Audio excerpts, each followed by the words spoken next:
8 heures, 7 heures dans le dedans. Il n'a rien fait. Il veut me tuer. Voici quelqu'un, depuis, d'habitude on nous décale à 8 heures. Voilà, il n'a rien fait.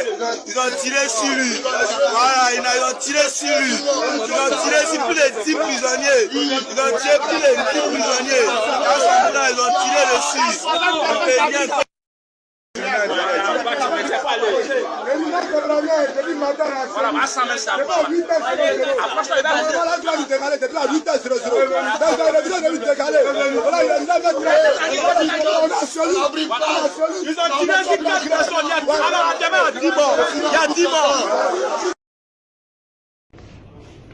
Après l'important meeting que nous avons tenu ce samedi 31 mai à Yopougon,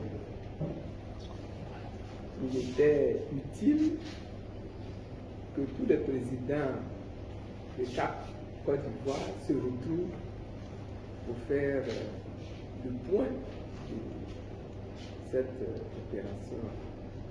Et nous sommes très heureux d'avoir pu tenir ce premier meeting de notre organisation, la CAF Côte d'Ivoire.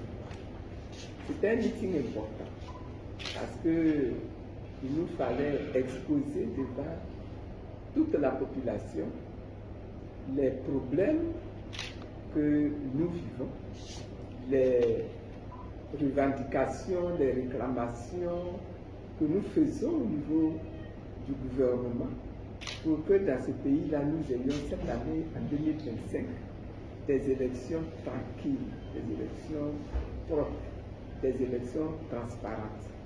Nous avions besoin de parler à la population. Parce que depuis le mois de mars 2024, nous réclamons la tenue d'un dialogue politique sur le système électoral pour réformer le système électoral. Et jusque-là, nous n'avons pas reçu de réponse positive. Le lendemain de notre meeting de Yopougon, de Figayo, nous avons entendu la réponse de la CEI par le président Hubert lui-même. Cette réponse-là, elle ne peut même pas être acceptée. Nous estimons que les élections-là doivent se faire dans des conditions révisées ensemble. Nous estimons que la liste électorale-là, elle doit être parfaite. Et eux-mêmes reconnaissent qu'il y a encore des anomalies dans la liste électorale. Donc, lorsque nous soulevons la question, ce n'est pas parce que nous voulons nous amuser, ce n'est pas parce que nous voulons provoquer la distraction. Nous estimons que les conditions des élections là, ne sont pas réunies pour que nous ayons des élections tranquilles, des élections pacifiques dans notre pays. Nous ne pouvons donc pas accepter les réponses que vient de faire le président de la CEI. Alors, les listes ne vont pas être révisées. Ils vont nous publier une liste dite définitive.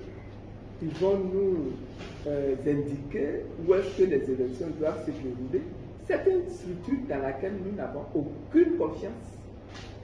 Et bien que déterminés à aller à des élections, nous considérons que les conditions doivent être révisées avant que ces élections aient lieu.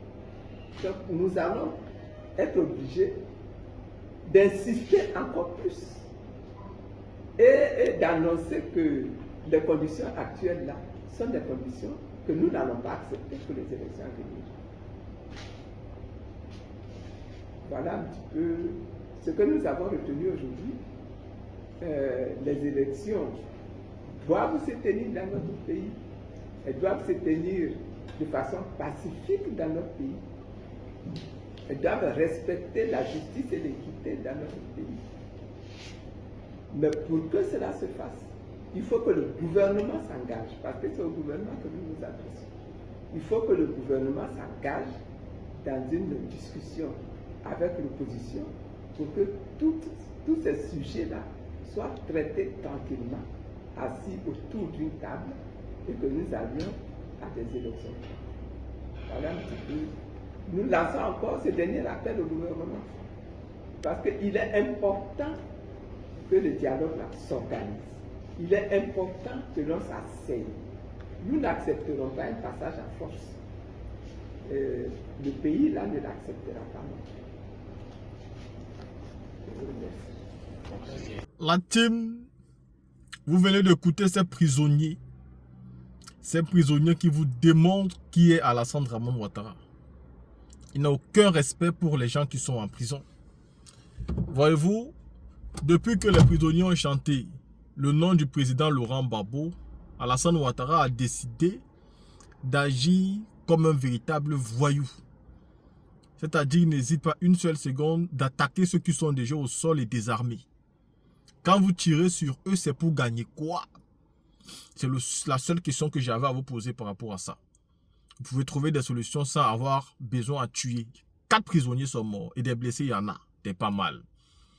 Vous avez écouté également Cap Côte d'Ivoire qui a décidé de dire non à la sortie de Coulibaly Kubier et qui demande de manière